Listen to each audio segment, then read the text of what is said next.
Everyone, thank you. Welcome to today's Sovryn Tea. Thank you so much for joining us. My name is Magnus, and today at Sovryn, we're joined by Edan, Yago, RSK, Liquality, MoneyOnChain, Babelfish, and Blindex. So ladies and gentlemen, don't forget that Twitter Spaces are actually interactive. We're going to be taking a lot of questions today. So if you have questions for our guests, stick around, and I'll let you know when you should send a request to speak, and then we'll get going.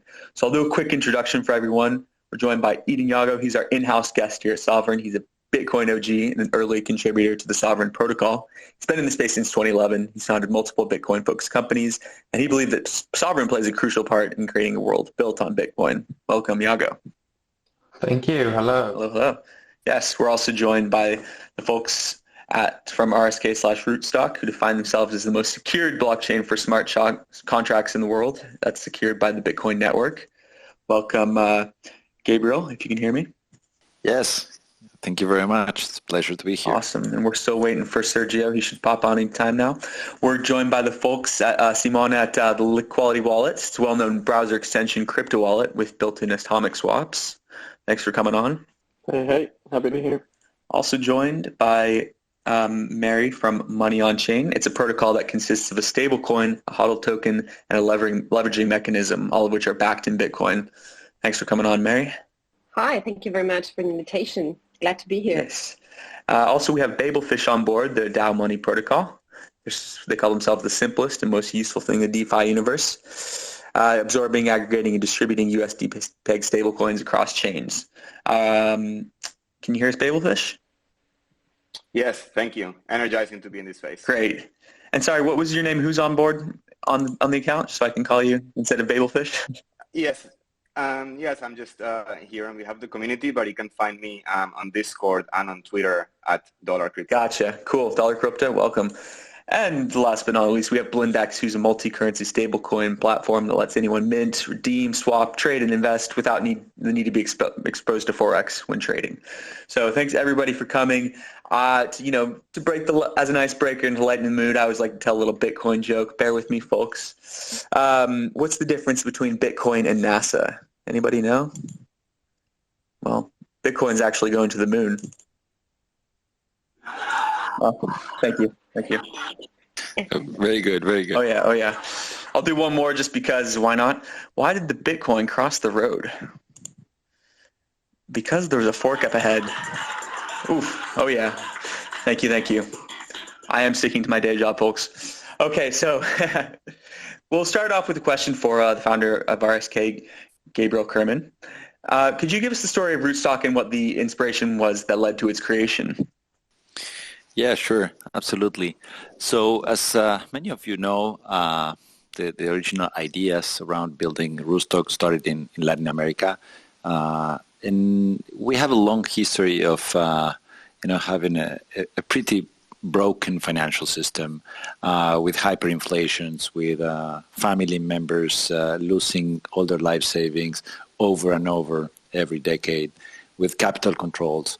So it was very easy for us to understand, many of us, why Bitcoin was so important for the future of Latin America, and especially those who needed it the most to be protected from their own governments and banks and local inflation. But at the same time, we understood that those users needed a programmable financial system that could scale to billions of users and be fully or almost fully automated. So it could be so cheap that nano transactions and nano loans were available. So we needed the best of both worlds. We needed the security and decentralization of Bitcoin, but also we needed the programmability and innovation potential of smart contracts. And we were frustrated that other smart contracts and Ethereum were building this technology on a different infrastructure and around a new asset that did not have and doesn't have the qualities of sound money that Bitcoin can provide because of its immutability, security, and decentralization. So in order to pursue those goals and those use cases that many of them are here in the call with us today, making this dream come true, we we had no other choice than trying to merge and build smart contracts on Bitcoin. And it was, I would say, greatly inspired also by a conversation that we had with Nick Szabo at the end of 2014. He was also a bit frustrated that his dream of smart contracts were going to be built outside Bitcoin and outside the Bitcoin ecosystem. And I think he was the one that encouraged Dieguito and myself to get together with Sergio and his team and just try to build Ethereum on top of Bitcoin. And then I think there's an email from him, a tweet from him saying, celebrating the best of both worlds, the security of Bitcoin with the innovation potential of smart contracts. So this is what inspired us. And now I think after 4 years of the mainnet deployment, we are with more than 50% of Bitcoin hashing power. So 1 every 2 miners in the world securing the second layer, the smart contract layer of Rootstock, making it the most or one of the most secure smart contract platforms in the world, and also bringing most of the value, 80% of the fees paid on Rootstock go directly to the Bitcoin miners, making Bitcoin mining more profitable and hence more secure, so adding value to the base layer. And also having Bitcoin as native currency, so all of the value, all of the activity, all the fuel in the Rootstock sidechain is paid and used with Bitcoin. So if we are very successful and Sovryn and MoneyOnChain and Liquality and Babelfish and every single other project launched on DeFi for Bitcoin, top of Rootstock are successful, that would imply millions of Bitcoins hopefully locked in the upper layers of Bitcoin in the same way that happens with Lightning as well and Liquid, and hence making Bitcoin more profitable. So it has the economic incentives of the upper layers fully aligned with those of Bitcoiners and just expanding the functionality of the ecosystem. Thank you for that, Gabriel. So I'm going to get to you with some more questions on that later, but I want to just let everybody run through the basics on their organizations or protocols. Liquality Wallet, I understand that you're on board. Could you tell us a little bit about what makes Liquality different and delve into the USP of the wallet itself? Yeah, definitely. So Liquality actually started as a cross-chain atomic swaps project. And so back in 2018, when basically all there was a couple of chains, we wanted to figure out how do you exchange, one, let's say Bitcoin for Ethereum without having to go through a centralized exchange. And so we created the first cross-chain atomic swap live protocol, and it was really hard to use. And the reason why is because it required multiple different wallets in multiple different ecosystems and many different steps. And so we actually created the Liquality wallet as a way to have a really good experience for these cross-chain atomic swaps. And by way of that, we ended up creating a really modular and simplified way of interacting with many different blockchain ecosystems at once. And so the beauty of what we do is that we abstract complexity away from interacting with all of these different ecosystems. Today we support 10 chains, and our RSK is one of them, and one of the ones that we have gotten the most traction in, and we love everything that's happening in RSK and in the Bitcoin community. And I think we're one of the ones, if not the ones that are providing the best experience for on and offboarding into different chains. So most users today that are Ethereum users are not only Ethereum users. Most users that are RSK users are not only RSK users. So we take a user-centric approach and figure out, what are the top chains that people are using, what are they using them for, and figure out how to build that into a unified interface and simplify all of the different steps. And so, for example, in order to use RSK, you need the RBTC or the Bitcoin version inside the RSK ecosystem. And so we provide a one-click on and offboarding into RBTC from all of the different chains we support. And then on top of that, we're starting to provide a lot of the functionality that is being built in these ecosystems inside the wallet. So for example, Sovryn has an AMM functionality to trade tokens within the RSK network, and we've integrated that into the wallet and attached it to our cross-chain swaps functionality. So now you can go, using the Liquality wallet, you can go from Bitcoin or from any other native chain token that we support into an RSK ERC20 token. So if you want to buy the Sovryn token or you want to get into the MoneyOnChain, stablecoin doc, basically you can do that from any chain. And so what we do is we abstract complexity away from using many different ecosystems and using the robust functionalities and complex functionalities into very simplified user interfaces. Cheers to that, and I can very much appreciate just the need for streamlining and keeping it simple for folks, so next, could we just get on MoneyOnChain? Mariana, could you back us, or, walk us through what you're working on there, please? Yes, of course.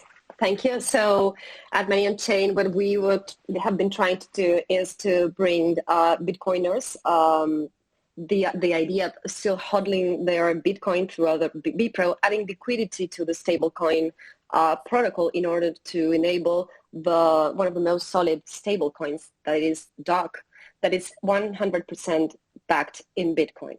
So we have been working in that for a few years. We deployed in 2019, and the ecosystem is constantly growing. The total value lock of the protocol is constantly growing, and the DOC is being adopted. And what is more important, the Bitcoiners are understanding and are completing the dream of enabling a solid stablecoin as DOC while still hodling their Bitcoins inside the protocol and keeping 100% control of their keys.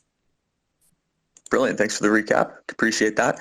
Omer from Blindex is also on board. Could you give us your piece on Blindex and the basics on that? Sure. Thanks, Magnus. So our take about Blindex is something that we feel very attached to, and that's actually financial inclusivity. Our goal is to actually give anyone on the planet access to his own native currency in a stablecoin form. So we developed Blindex, which is the first multi-currency stablecoin platform, which is partially collateralized and algorithmically stabilized, meaning that we are using both collateral in the form of BTC or ETH and an algo token, which is basically our utility and governance token, BDX, in order to mint stablecoins. We created a platform that is very scalable, and it's very easy to create new stablecoins on top of that. So we can create a new Argentinian peso stablecoin or Japanese yen stablecoin or even a gold peg stablecoin in a very easy manner. And then after you mint those stablecoins, you can essentially provide liquidity to the liquidity pools in our AMM pools, and essentially stake the LP tokens that you will get to get high stake LP rewards in the form of new BDXs that will continue contribute to the system. So basically what we see is that once we have this stabilization mechanism and we can create all kind of new stable digital assets, we want to take it into the next level and basically tokenize everything. So we are looking into tokenizing stocks and bonds and commodities and real estate tokens and price indexes. So essentially everything from the traditional financial world will be able to bring up into this crypto space and promote those new financial tools to anyone on the planet. So that's our main goal and our dream and vision in place. Very interesting. So the future of finance might be online with that. So yeah, Yago, you're one of the core contributors at Sovryn. For anybody who's not familiar, could you give them a high level on Sovryn as well, please? Sure. Sovryn is a project that is driven by its community to build the next layer of what Bitcoin can do for us. So Bitcoin has provided us with a monetary alternative to our current monetary systems, the fiat monetary system. But Bitcoin is more than just a technology designed to provide for one specific use case.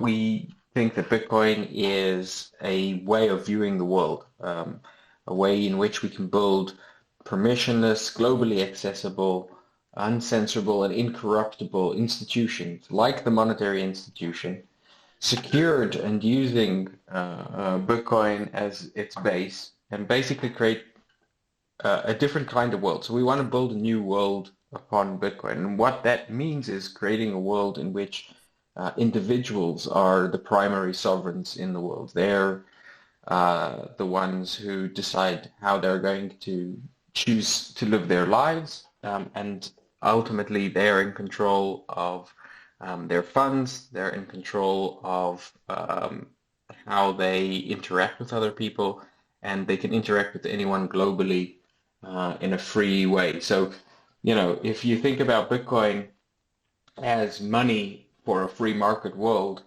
Sovryn is looking to create the free market for that world. And so Sovryn started out by delivering and building things like decentralized trading, decentralized lending, integrations with Bitcoin-backed stablecoins, governance systems for the community, NFTs, and a large number of other things have been built around the Sovryn ecosystem, with the goal of ultimately providing people with a new kind of institution or a new kind of self-regulatory set of institutions built on the philosophy and with the security of Bitcoin, and creating alternatives to our current fiat and nation-state system. And so it's a big project with substantial ambitions, and we're only at the very beginning of what we hope Sovryn will be.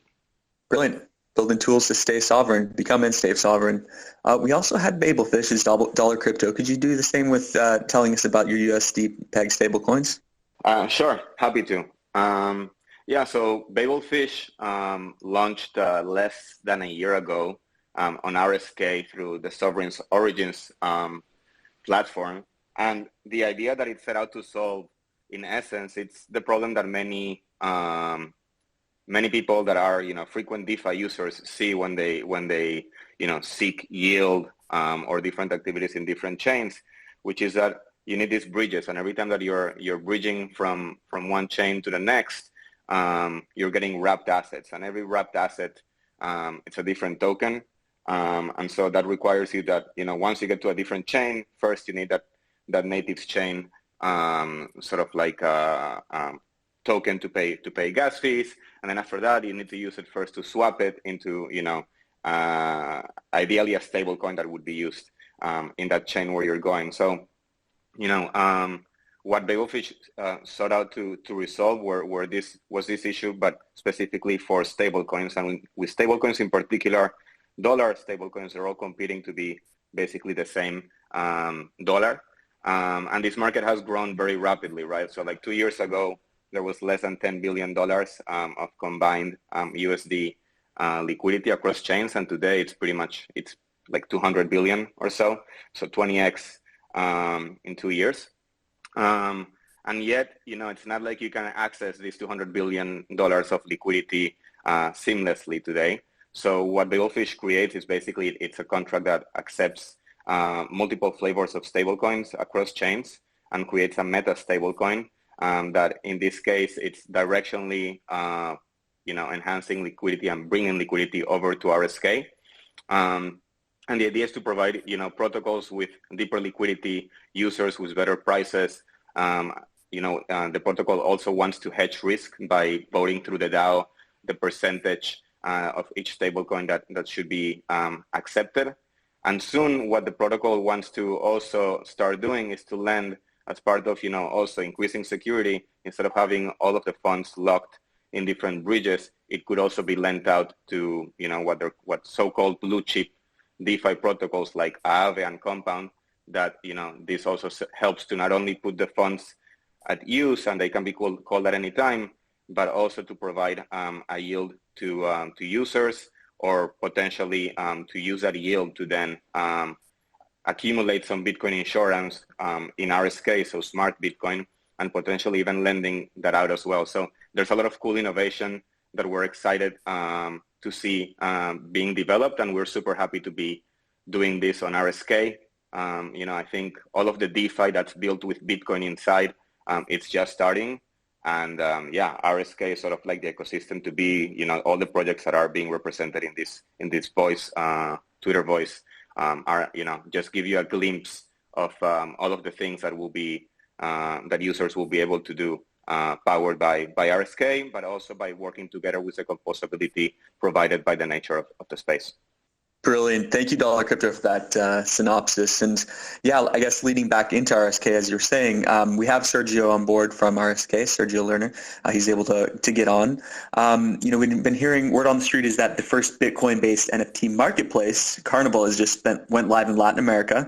So it's a collaboration, Rootstock and RSK infrastructure. Sergio, or perhaps Gabriel, could you give us maybe a synopsis of this, why you think NFTs on Bitcoin are the way forward? Yeah, I think that maybe Gabriel is more aware of the project. I've been following the project, but I don't know the details. Gabriel? Well, so NFT technology, I think, is very interesting, and it's been around for a long time. Non-fungible tokens enable these digital assets to be connected to assets in the real world and identities. And I believe that digital identities will become extremely important in the near future. You could be, from a different country. You could be in the exiled, working in a delivery service.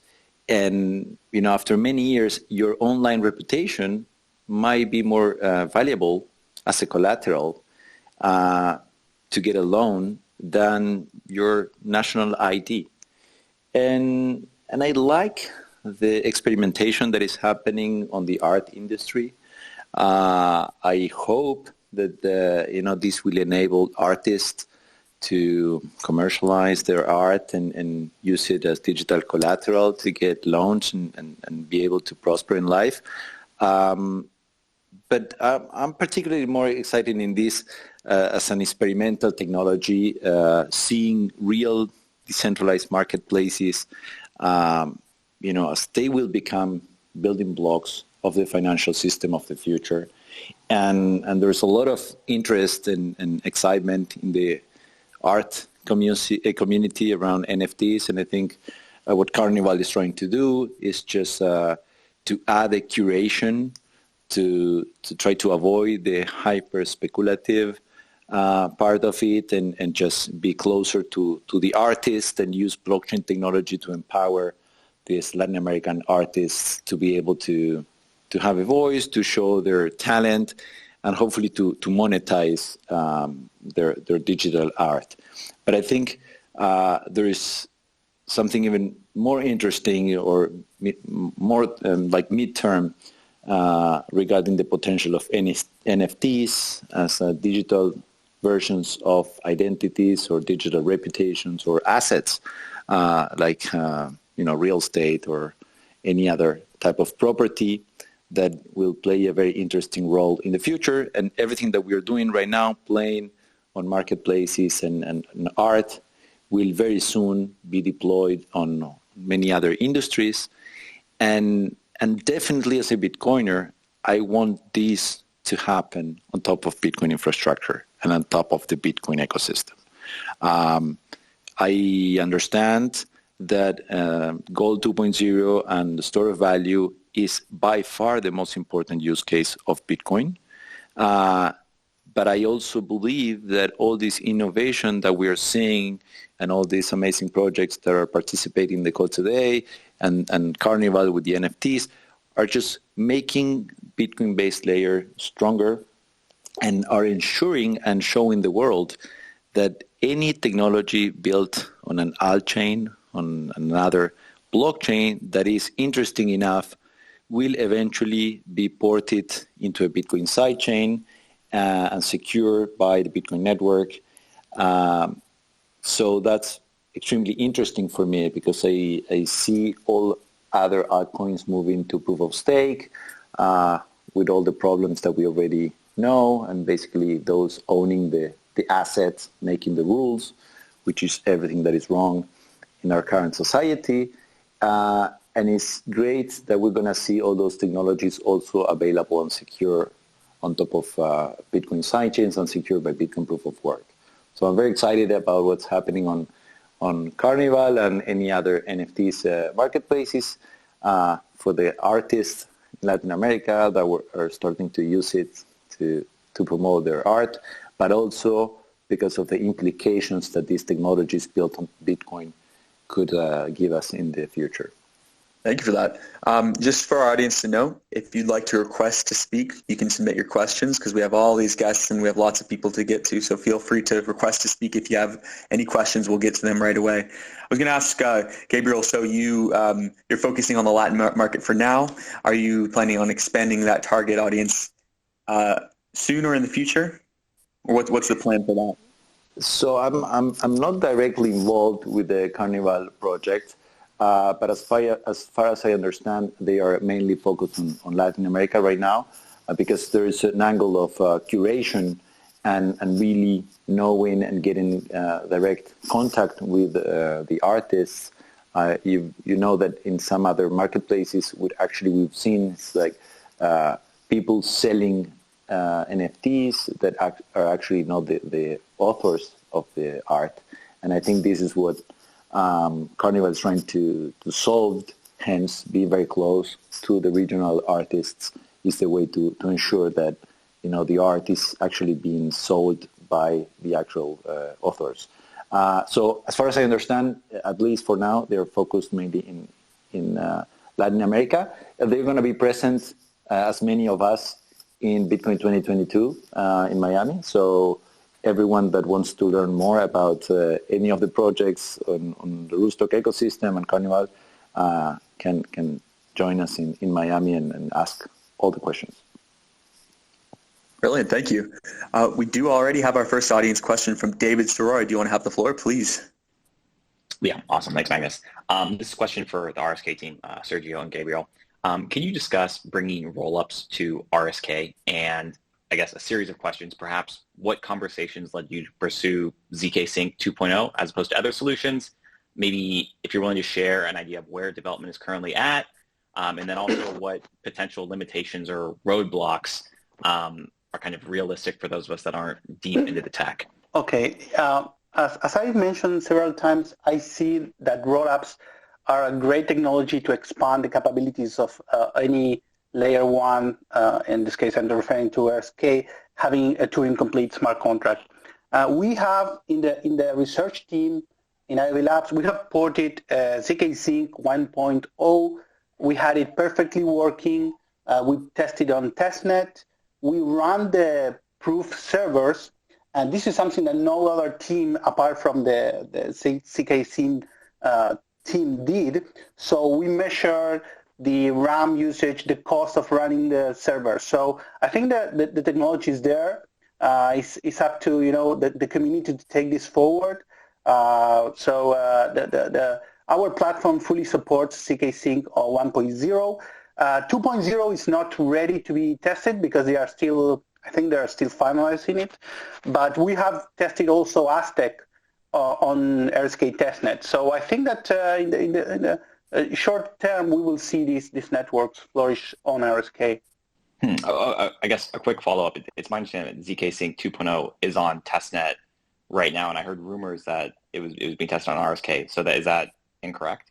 No, that I say is correct. Yes, I know that the research team tested this on RSK testnet, and not only tested the on-chain part, but also we run the provers, which require a lot of RAM, a lot of computing power, and we tested and we measure the cost of running this solution, and it was quite good. So I think that it's a matter of finding the team to push this forward. Just to clarify, what's been run on Rootstock is zk-Sync 1.0. 2.0 is currently running on testnet on Ethereum and is not in a state yet, partially because the deployment scripts and code are not open source to be run on testnet with Rootstock yet. But with Sovryn, we are part of the test. So we've been invited to participate in the testnet on Ethereum, and we're working with the RSK team as well to study it, and we're we've been looking at a large number of different ZK technologies. So Aztec, zk-Sync, Starkware, and several others. Okay, thank you. Great. Just as a reminder, audience, feel free to request to speak if you have any questions. Also to our guests on board, if you have questions for each other or comments, feel free to shoot. I do have one from Telegram for Mariana from MoneyOnChain. Are you focusing on the Latin markets specifically as well? We notice a lot of content based in Argentina, et cetera. Well, we are very focused on Latin America because the need of the stablecoin like dollar and chain is very evident because there are several countries with hyperinflation and all this long story that we are all familiarized with, and it makes a lot of sense to get away from the fiat economy to collect your salary from your freelance work to prevent your money from depreciating. There are several. The ecosystem is growing fast in Latin America. You can not only hold your dollar and chain, for instance, but you can also put them to work in Sovryn, in Tropicus, and this is all very likely to grow in Latin America. But actually, we are not only focusing in Latin America. On the other hand, we are very focused on English-speaking countries as well. It's a global, MoneyOnChain is as global as Bitcoin is, and it comes clear for Bitcoin holders all around the world what they can receive by adding liquidity to the stablecoin protocol through BPRO. Since our deployment in 2019, the BPRO has given a profit of around 30%, 29%.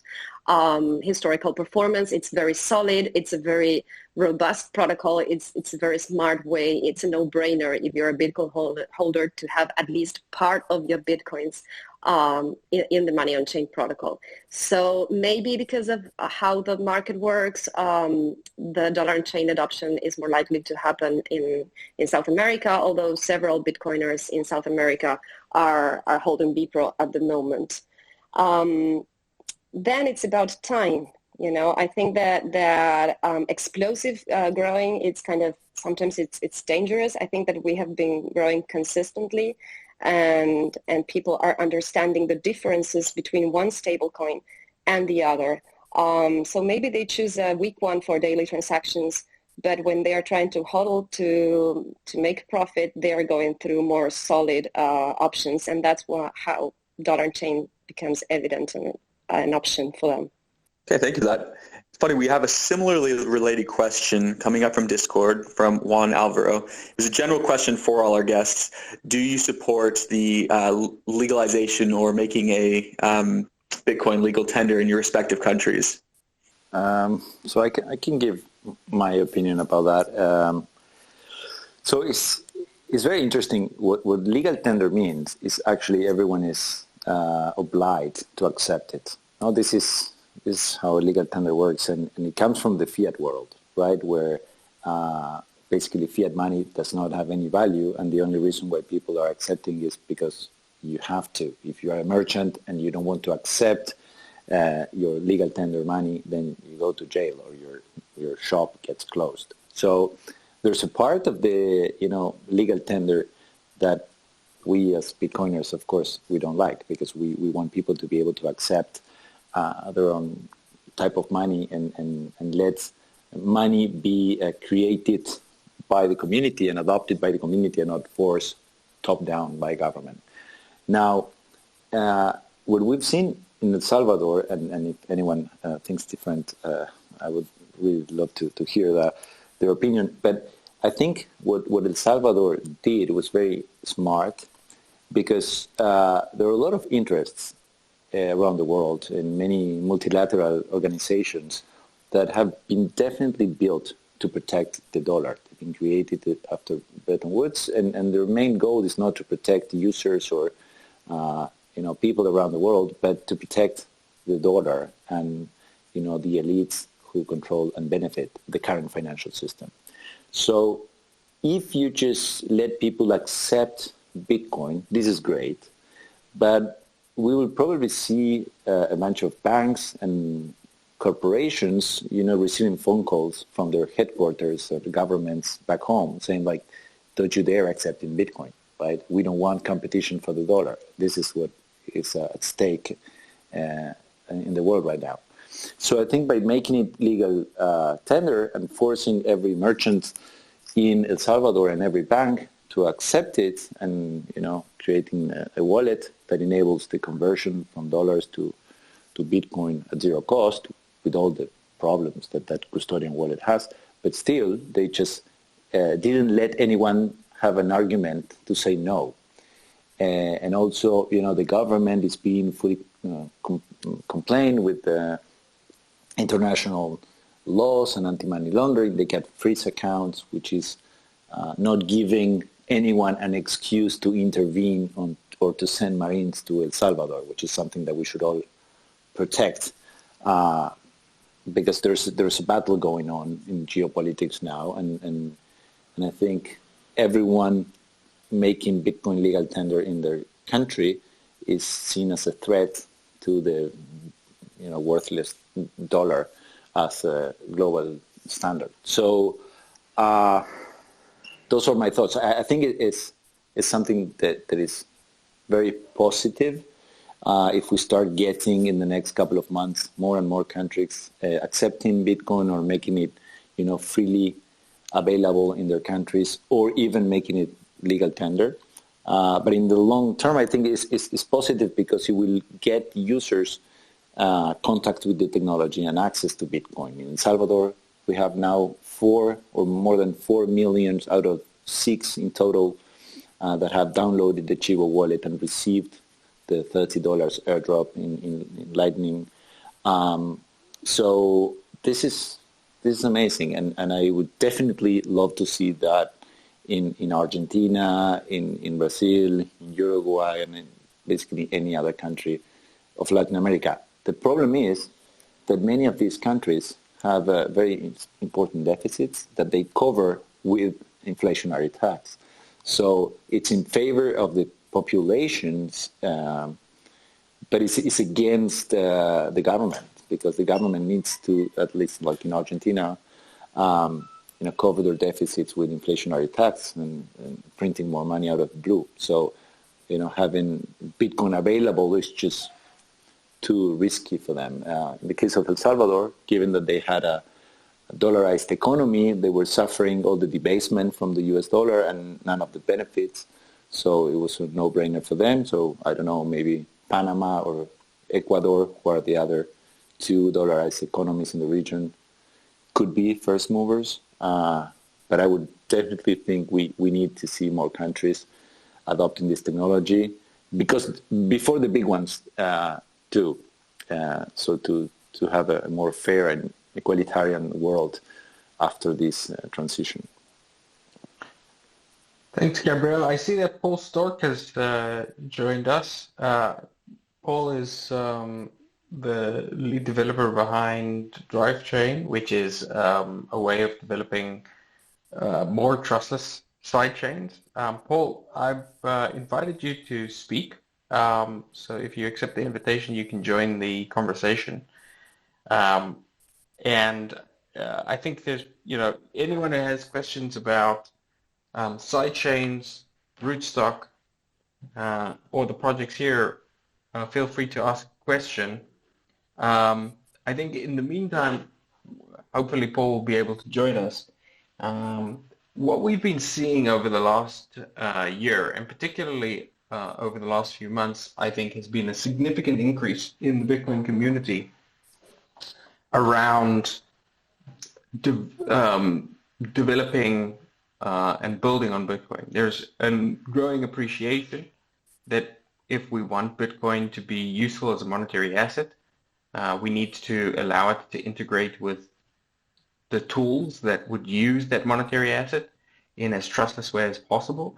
And if we want to be able to tackle the constant creation of altcoins, which effectively are competing with Bitcoin at minimum for attention, we need to be able to provide developers with easier ways to build on Bitcoin.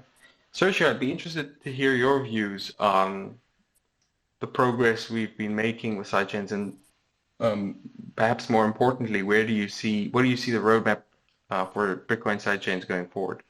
Mm-hmm. Yeah, when we started to discuss on the Bitcoin Talk forums about sidechains, it was probably 2012, 2013. We were all very excited. We thought, that sidechains was around the corner, and with the okay, so it's good to have Paul here because he's one of the designers of the Drivechain proposal. So I was saying that so in the hash rate, in the block size wars, really that pushed back all discussion about sidechains, probably 3 to 4 years, because it created the sensation in the community that, it was better not to touch any part of the code because that could be so controversial that the community would split in two. But now that feeling, I think, is fading away, and we are again in a period where we could push for integration of new sidechain technologies right into Bitcoin. And I see several proposals that could begin to be discussed again.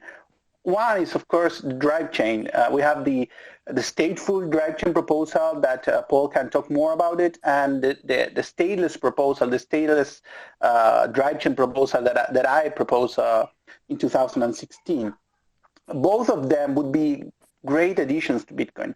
But what is happening now is that as cryptography related to zero-knowledge proofs and proof of computation integrity is moving forward, then now we have the possibility to also think about adding to Bitcoin the possibility to have rollups. And this is something that Starkware is exploring. I think it has gives some money as a grant for John Light to evaluate what would be the minimum changes that would be required for Bitcoin to provide the means to run rollups. And that is great because even RSK could become a rollup. RSK basically, the RSK community, what it wants to be a real decentralized Bitcoin sidechain with all the value that means. So I think that we are ready to go to the direction that the best direction that the cryptography research lead us. So my proposal is maybe this year or next year to start pushing Drivechains again, obviously with the help of Paul, and so to see if there is a common ground for this technology to be adopted. And at the same time, I would love to see the results of John Light's experiments with a Stark technology on Bitcoin. Paul, what do you see as the roadmap going forward for sidechains, and how do you see it progressing in terms of going from a BIP to something which is in production? Well, I think, in Bitcoin, it is designed to move slowly, but I think really we're now seeing, I think we will see this topic discussed more, if only because of the sheer amount of wrapped Bitcoin, where basically now you have sidechains that are just built, they're Bitcoin sidechains, but they're built on Ethereum or on some other altcoin. So the demand for sidechains is so great that we actually now have sidechains that are on altcoin. They're Bitcoin sidechains. In other words, you have people's Bitcoins, they transfer them over into something that's basically RSK-like on Ethereum, and they're using it over there. And the reason that doesn't happen on BTC is, because it's not allowed to happen. And so I think eventually, the other thing, we see the altcoin market growing. We see, dissatisfaction with the slow process. So I think it's those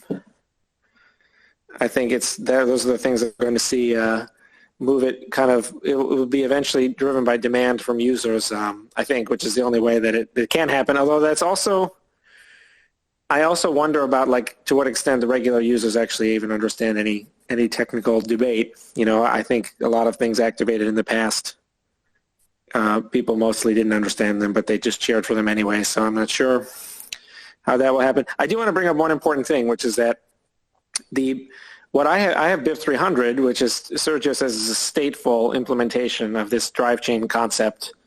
Drivechain concept is split into two BIPs, 300 and 301, 301 being blind merge mining. I think any smart person would use them both together, but they are actually separable. So you could have an altcoin that's blind merge mined, or you could have a sidechain that does not use. So, but the point I want to make is that the BIP 300 part on main chain Bitcoin is very, very small. It's really something like adding a USB port to Bitcoin or something. And whether you go with mine, there's not going to be any significant like political issue with going for mine or for Sergio's, because all of the work in the Drivechain concept is passed over into where it belongs in layer 2 in the sidechain. So the sidechain has to do all the deposit withdrawal logic. It has to decide how it's going to sort all these things.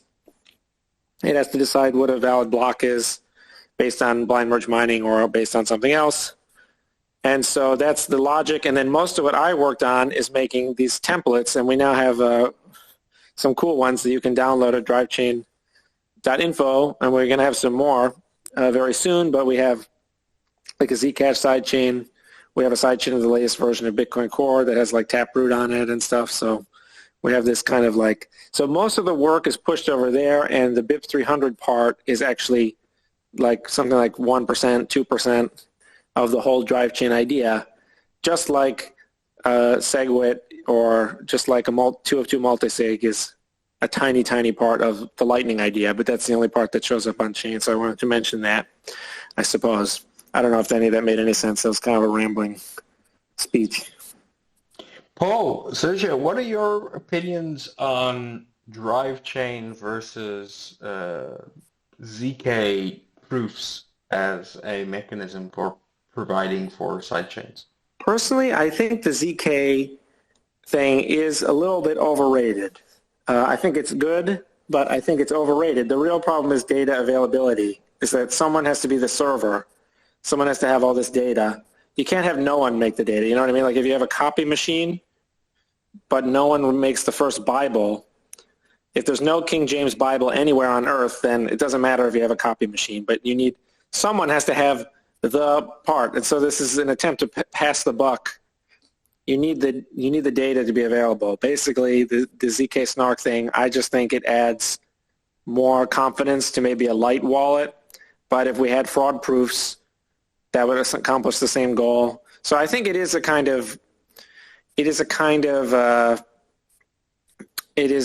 think it's overrated because you can't even use it to sort valid withdrawals from invalid withdrawals on layer 1 without making the ZK Snark mandatory on layer 1.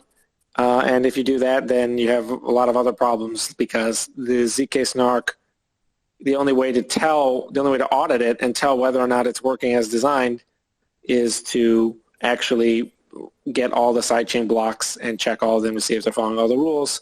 So in that case, you just made the sidechain mandatory, which is the whole point, is to not do that. But nonetheless, there are certain things for example, when Ethereum has a thing or someone has a thing where it just deletes all the signatures. So it's kind of like you have a lot of normal transactions. These are not complex sidechain things that it can do whatever you like and you have infinite freedom, software freedom. But there's just a set of maybe 1,000 transactions, and they each have a signature. And the roll-up, the optimistic roll-up or whatever you want to call it, is going to check all of those signatures, and it can prove that they're all right, and they can reduce that to one little thing and then delete all the signatures. That's great because the signature is quite a bit, 71 bytes. So a normal transaction is like 200-something bytes. So this is so that would be good. savings. But again, that type of thing is only for checking if messages are signed or not. That is not the sidechain idea of emulating an altcoin like you would have like a ROM emulator for like an old Game Boy game or N64 or something on your computer, that's to me is the sidechain idea. So I think it's a little overrated. I don't see what more you get beyond the fundamental problem is that the sidechain has to be optional, and that means there has to be some kind of loose validation, and the attempts to get around that, I think, are not a good use of time, but I could be wrong about that. I agree with Paul. I would like to add that the problem of data availability is being kind of solved with the availability sampling, and that gives you some assurance that the data is there. But still, you know, the merge miners or the ones that want to send these proofs need to have access to this data. What I want to highlight about zero knowledge and proof of computation integrity is that it has never moved so fast in the academic field. So we've seen so many improvements in so little time that if we continue at this speed, we will get really, really efficient schemes that are obviously no trusted setup and have short keys. Because one of the problems with the stacks, for example, is that keys are very, very large. So you would need to store the public keys to validate these external contracts in the Bitcoin blockchain, like bloating the state of the Bitcoin blockchain, which is still all Bitcoiners are very, very aware to keep this state small enough to fit in RAM and to be very efficient for any computer to be able to mine. So once we get to public keys for this execution that are very, very short, I think that technology would be ideal for Bitcoin.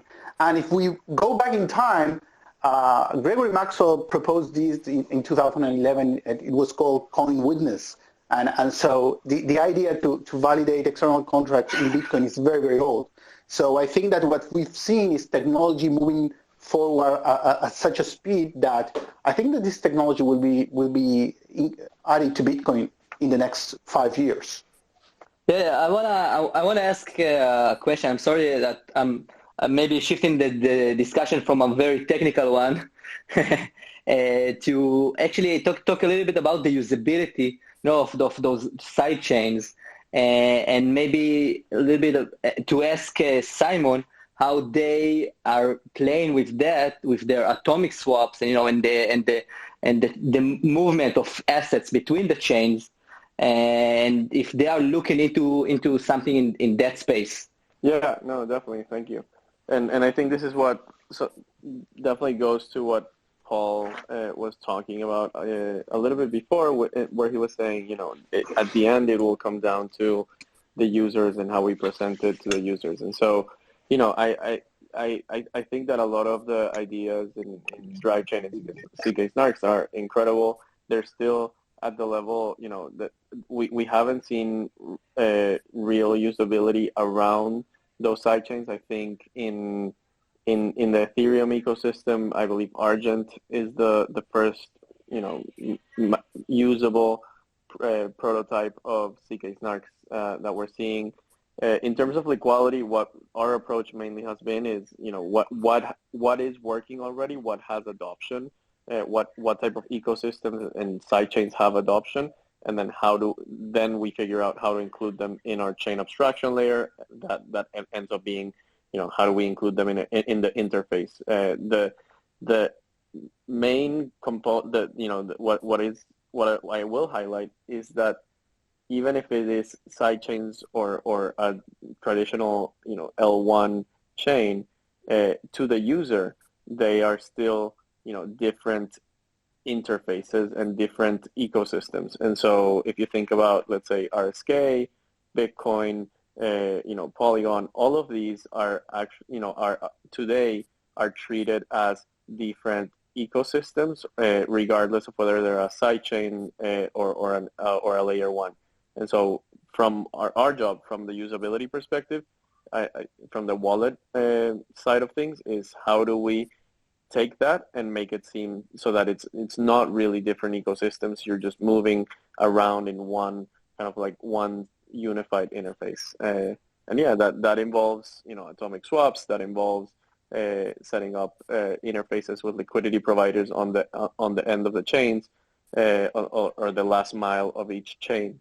But no, we haven't done anything around Drivechain or Sidechains Darks yet, because our philosophy has mainly been take what's already adopted and make it super usable. Amazing stuff, man.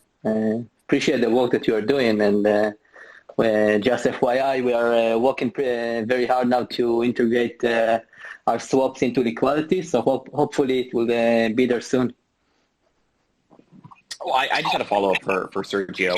When you were referencing a possible solution for data availability, are you implying something like what Mustafa and John Adler are doing on Celestia, or something different? Yeah, I'm talking about that, like Berkeley trees, basically probing for data availability probes to nodes, so that you can have a high assurance that the data has been made available. But what is interesting is that there is a proposal for RSK that I did long ago. I'm going to look up the number, which is called ephemeral call data, which allows you to have this data available on RSK for a month, so that this serves for roll-up. So basically what Ethereum is trying to implement now, we basically proposed this for RSK a couple of years ago. So if you look at this RSK IP, it's called ephemeral call data, and allows you to post information inside a transaction. And this information is made available for a month, where contracts can even access this information if it's necessary for arbitration. And if it's not used, it just is cleaned from the blockchain, so you get a compressed blockchain. So I think that that could be a starting point for having, a higher amount of data posted on the RSK blockchain, for example. I see. Perfect. And then, broadly speaking, I'm sure it can get quite technical, but what else would be needed for this to exist on Bitcoin, aside from maybe an opcode to verify something like Starks? Would you also need another soft fork, like T-Love and covenants? Like what is the necessary bridge to get it there? Okay, I would need to think about what would be the architecture, but maybe basically if it is merge mining architecture, then the merge miners would need to have access to this data to verify, to have these succinct verifications of the computation and the data availability of these second layer blockchains, and basically submit that information to Bitcoin. But it's I would need to look up the specific of the architecture. Maybe Paul has more concrete idea of how this could be achieved. I wanted to actually mention something even more important than that, Sergio, which is that I can remember like at least 3 or 4 things that you came up with years before Ethereum did, and I can remember a couple of things for myself, and also I think it's sometimes about counterparty and colored coins, and even Omni, which was kind of silly, even though it later became Tether when it came out in Bitcoin, like in 2012. Everyone kind of laughed at it, but I wanted to bring up the point that in Bitcoin we have all the best ideas years before, 5, 6, 7 years before they make it into the altcoin world. And what we don't have is the ability to quickly implement the ideas. And of course, that is partly by design. But I did want to highlight the sheer economic waste and the potential for a disaster that does result from the very slow transition from the good ideas that we have in Bitcoin long before. I mean, even everything like the Ethereum idea of sharding at all, or doing optimistic rollups, that's basically like a sidechain idea. And sidechains, of course, go back way to like 2013, 2014 in Bitcoin. So I just wanted to bring up that we have all the best ideas in Bitcoin way before. If we had sidechains, people would have a safe zone to implement them immediately. But instead, these ideas wait around for someone to rediscover them 4 or 5 years later, and then they make it into the real world with some altcoin or something. And so I wanted to bring that up because I think that's a very important thing, and I think that Bitcoiners, like in the audience, should really not tolerate that. They should push for improvement in that area, and that improvement is some kind of sidechains idea. So Paul, and you know, Sergio and anyone else who has experience with this, you maybe want to chime in as well. But you know, there's one thing where, as a community, we can talk about these things and we can express interest in them. But ultimately, what is the journey for something to go from being a BIP to being part of Bitcoin Core? And has that journey changed? And what can we do to make sure that these changes are getting the attention they deserve and are likely to be implemented? Well, I think you have to have users demanding them. So if you go to meetups or conferences and you have to ask questions about it, you have to know the idea. I mean, a lot of people who cheered for SegWit really did not understand some basic facts about, you know, first of all, that it was a block size increase or something.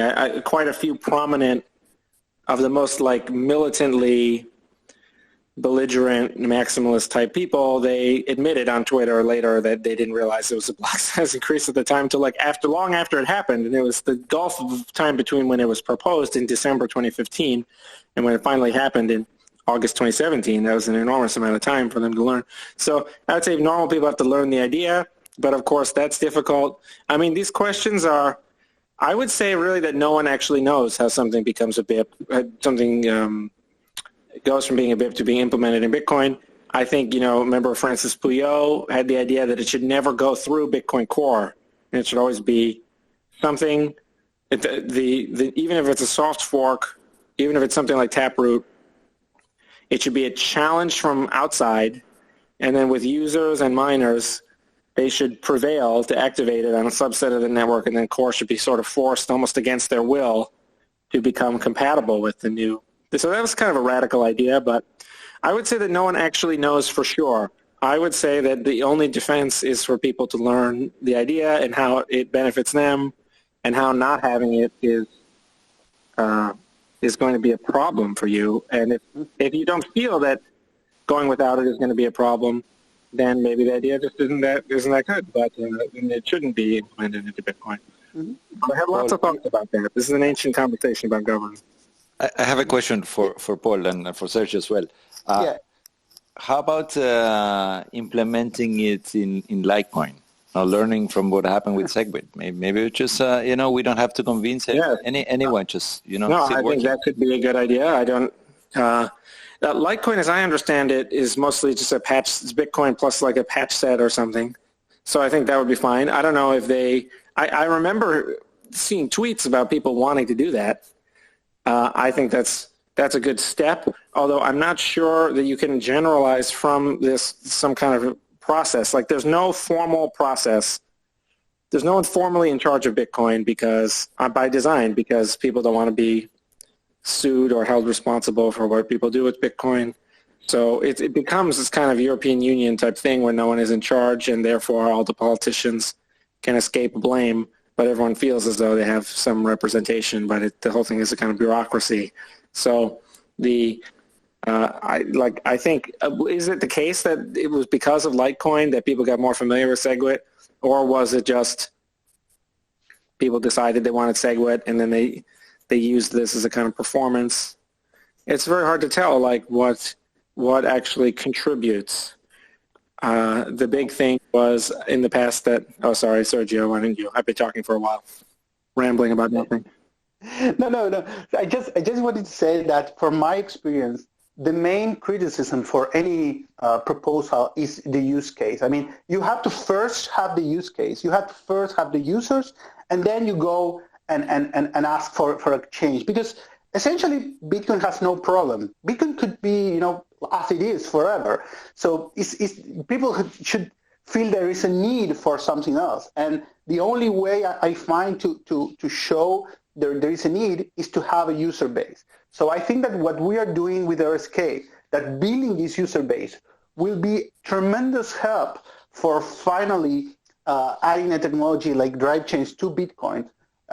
Because, you know, when the Bitcoin community see the value that we are generating for Bitcoin, then this will be such an obvious thing. Okay, so one other thing is that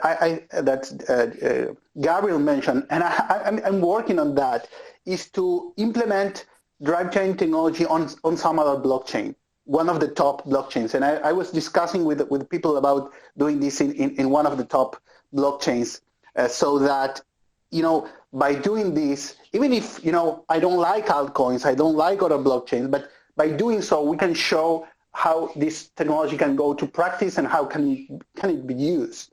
So this is very important.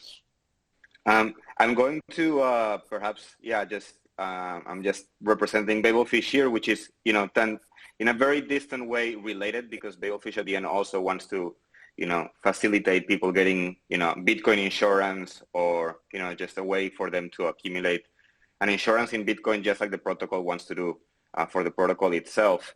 I guess my question here related to this whole very fascinating debate on Bitcoin scalability, it's perhaps, you know, for some of us a bit more ignorant here about the blockchain wars, and if there's been any sort of study to really understand who holds the power to make BIPs be approved, whether it be miners or users or node runners, etc.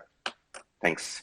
So the question is open maybe for Paul. Seems like you've been in the trenches for some time. So yeah, if there's been any study sort of like to actually put some data into who holds sort of like more influence when voting for BIPs, and perhaps how to be active on it. That's a good question. I see it kind of in a different way. It's kind of like culture. So like right now in America, people celebrate Christmas, and they also celebrate Thanksgiving, and they also celebrate Halloween, and they celebrate 4th of July, and we celebrate some other, let's pick something else. Like we celebrate Veterans Day, but some, like Christmas is really, really big economically. Thanksgiving is kind of big for travel. Halloween is like a little bit less. So it's kind of like, how would you switch people from, you know, how do you introduce a new holiday or something like that, where, or maybe a better example is like people are at in one room of a party. You throw a big party in a huge house and everyone is in one room. They're in the kitchen, but you want them to be in the living room, or you want them to be outside. How do you get people to move over, and who has the power? Well, you know, it kind of changes with the year, so to speak. The miners are kind of more like security guards or mercenaries that are hired, you know, for like the concert, or they're like the police force. So they, in one sense, they have, in the very, very short term, they have absolute power. They can censor anything from the blockchain they like, or erase things, but that's only in the very, very short term. There's absolutely no, if the police actually tried to run a country like the United States, they would not be in power for very long. People would coordinate against them. Even if they could somehow be in power for very long, the economics of the country would collapse and everyone would starve to death, and then maybe everyone would be dead or something worse would happen. So there's kind of like, are the security guards, to what extent are the security guards in charge, is a question that does not have a yes or no answer, because like if you go to a Goldman Sachs office building, the security guards will be the people who toss people out. They could toss the CEO out on the street, or they could stop you from getting into the building, but obviously, you know, that's only a matter of time before they're in the grand scheme of the hierarchy of Goldman Sachs, they are at the very bottom.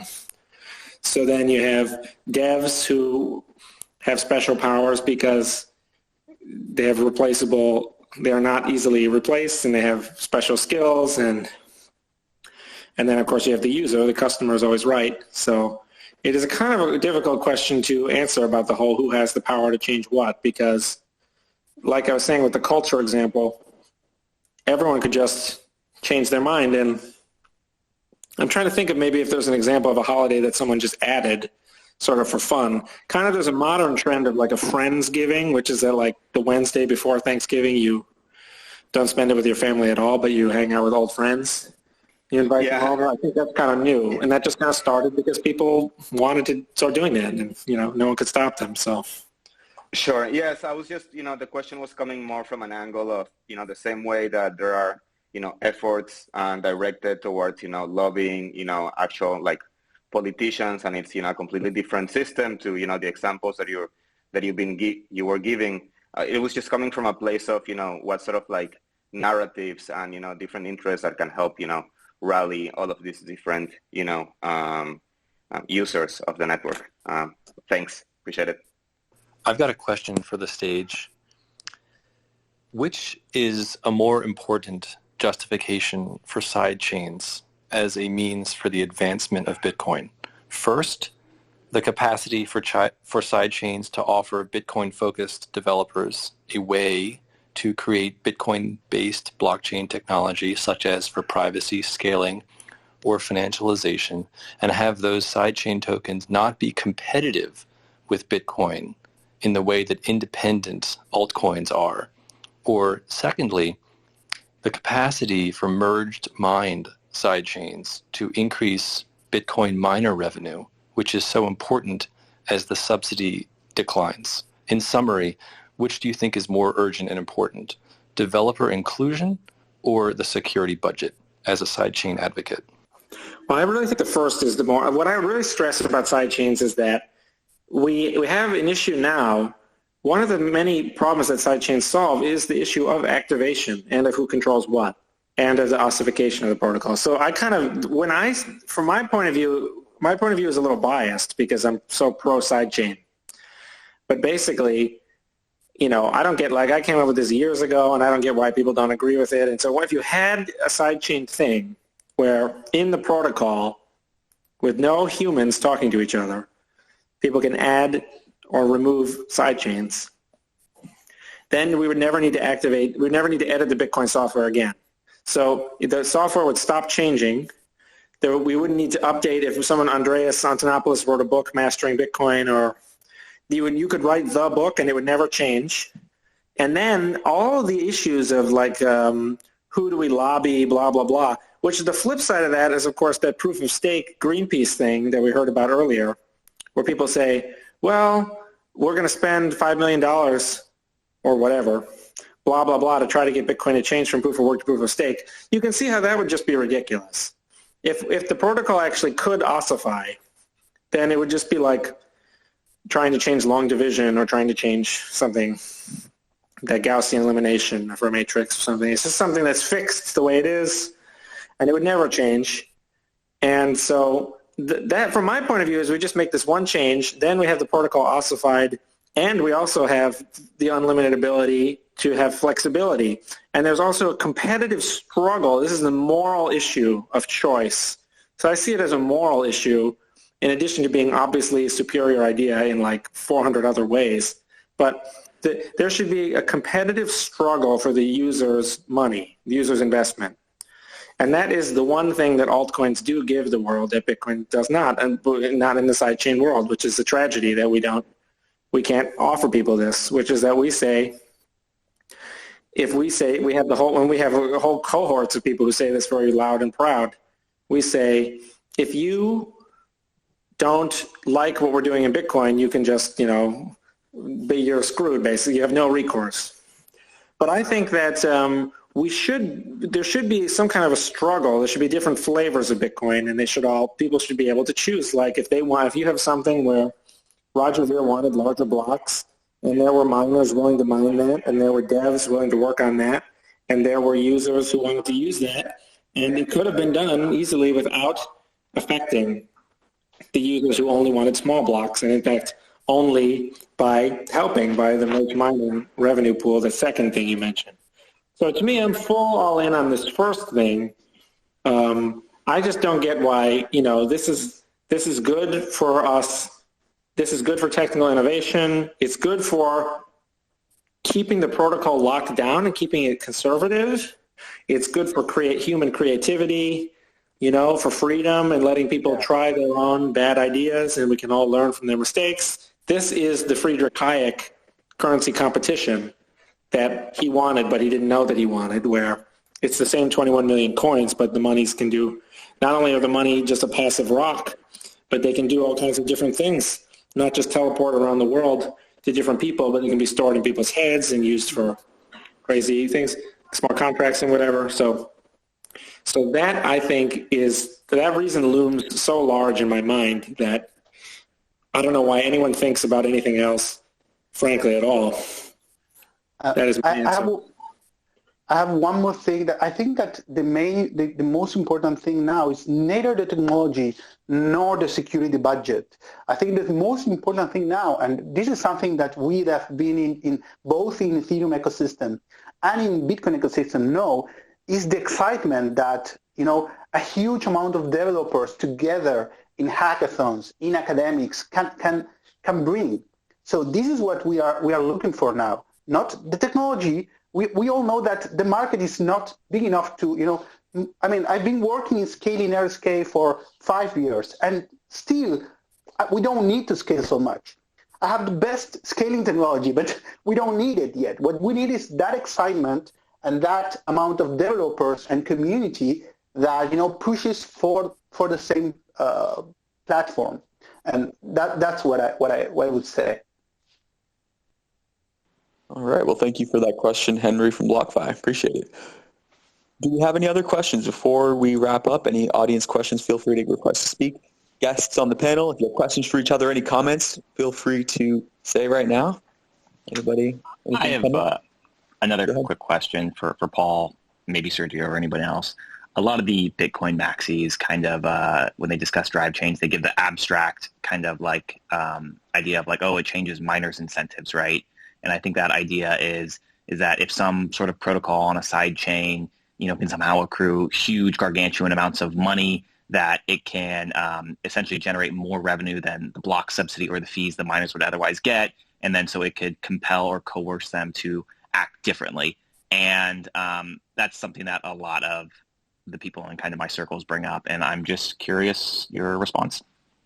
Well, it's just simply a mistake. I mean, when I designed blind merge mining in January 2017, which is an awfully long time ago, I anticipated that exact question, and I gave the exact example of something that had happened recently at the time, which was the Ethereum DAO hack.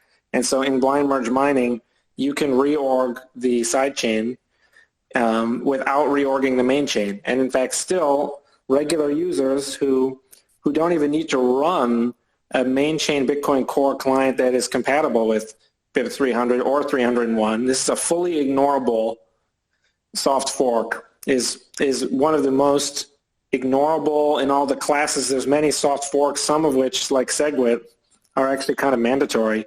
And the other example is that the S value signature thing, where if you didn't upgrade your software, you could literally not broadcast to the transactions to the Bitcoin network anymore. So some things that were soft forks that tighten the rules, they actually are mandatory for you. But this is not. You can totally ignore this. And even if you run something that doesn't activate, that doesn't even watching the BIP 300, 301 rules, the sidechains blocks can reorg. You can be on main chain block, 14, 15, 16, 17, 18, and you'll be moving forward in time on the main chain, but they can reorg the sidechains block. So even if, without that affecting you at all, even if that were to happen at all, it doesn't matter what happens on the sidechain.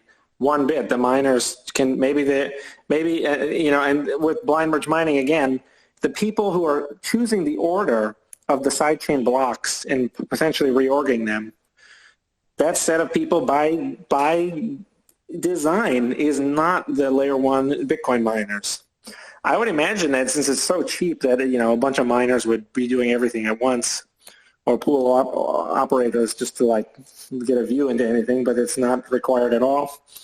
So you would have in blind merge mining situation, you have the people who can reorg the sidechain and make money. Maybe if the sidechain is badly designed, they could do that, but it doesn't affect anyone on Bitcoin Core today any more than it affects Bitcoin Core today when Ethereum reorgs. There is just simply no effect on you. This is completely firewalled off. So I don't know, the whole affects miners incentives thing, I think, is just a giant mistake because the miners are not actually that relevant. It's the full nodes that are relevant.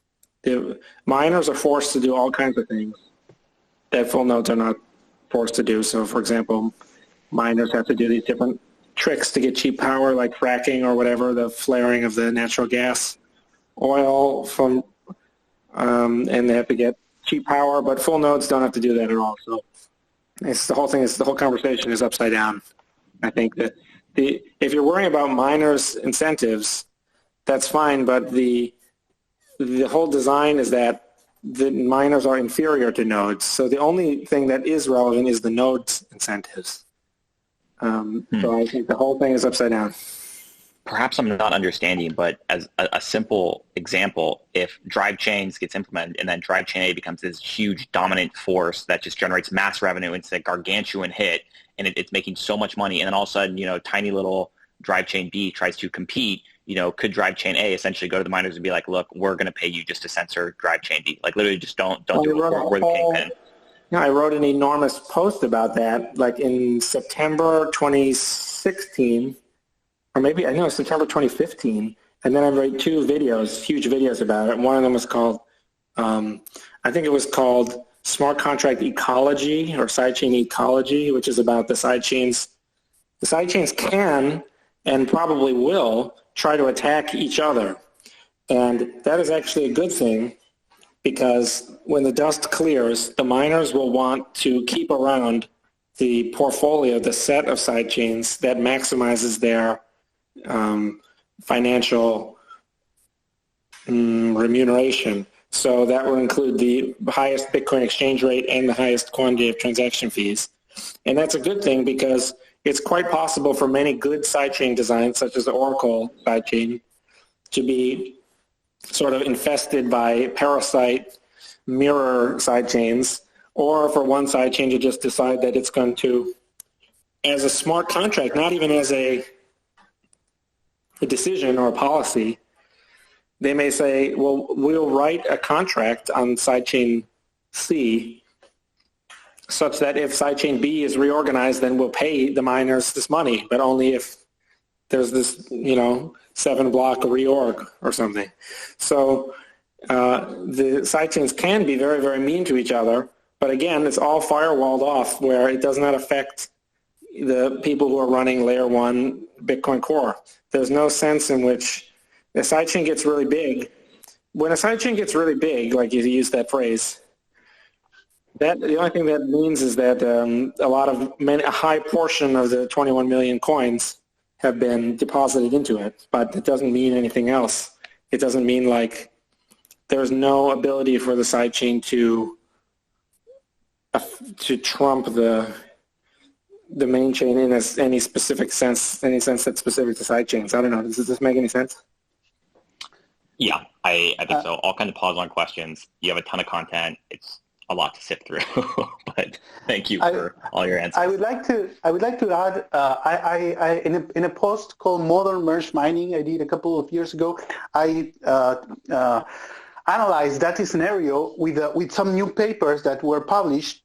And the thing is that basically you can use any smart contracts enabled platform to create strange incentives for Bitcoin consensus, like bribing. You can do whatever you want, even if these 2 blockchains are not connected by anything. Just by, one chain can run an SPV node of the other chain, and then you can create all kinds of awkward incentives.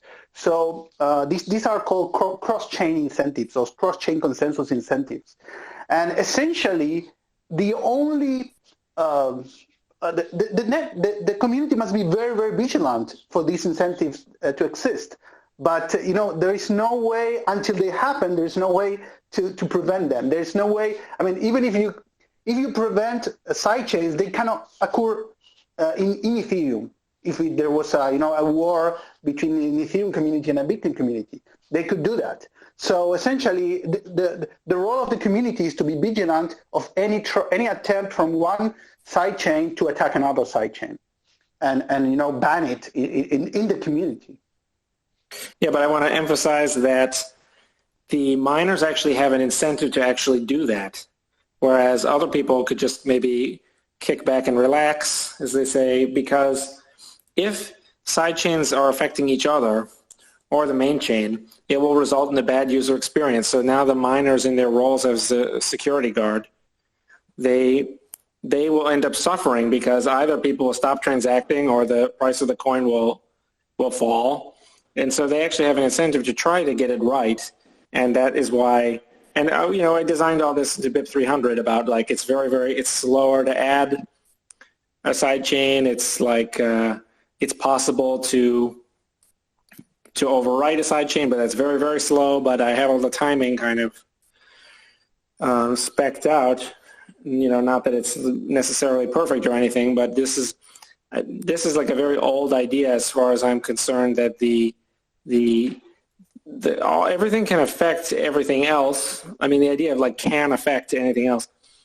As Sergio was saying, you can have an altcoin doing this. Today you could just have an eccentric person doing this today. Like I had a tweet example where I said, someone says, is it MEV if one of the Koch brothers says that they'll donate $100 million to the orchestra in New York City, to Carnegie Hall, if the Bitcoin network reorganizes or something. So like that. So it's two things that have nothing to do with Bitcoin, but he just says that, well, I will donate X dollars to this person if something happens. And it's like, well, there's no reason to be particularly interested in that. What you do want to be interested in is stopping everything from affecting your layer 1 node, and number 2, you want to make sure the miners are earning as much money as possible.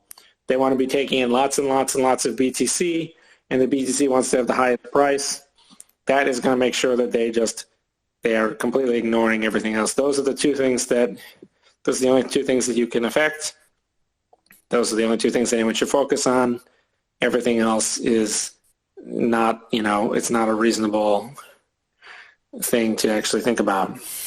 And the activating sidechains on Bitcoin is the number one way to improve both of those things, in my opinion.